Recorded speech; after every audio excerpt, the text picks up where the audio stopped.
Kaya tayo mga kauragon, time check. Alas 3:05, nakapagluto na ako yan. Ginataang laing.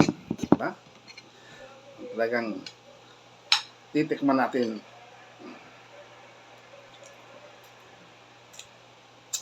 Sarap.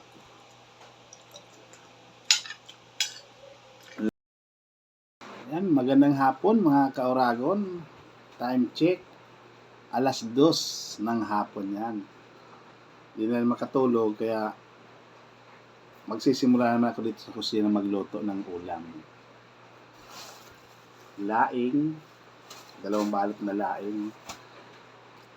Siyempre may tanglad ako or lemongrass. Pork, 2 balot na gata. Siling haba at saka siling pula.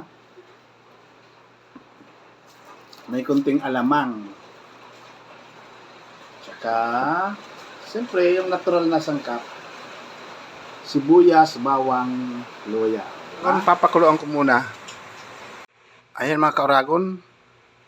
Lumabas yung mantika ng pork, kaya ilalagay natin mga sangkap. Ayan, sibuyas, bawang, luya. Pagsamasamahin natin dyan. Lemongrass. Sili. Ayan, sili oh, marami. Yung pangalawang piga na gata. Kasi yung pinakasapal niya, piniga ko. Palasa. Pampalasa, alamang. Ayan.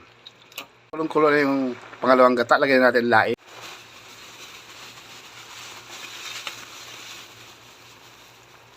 Parang tsura nung pangalawang gata. Lagyan natin to sa panggata.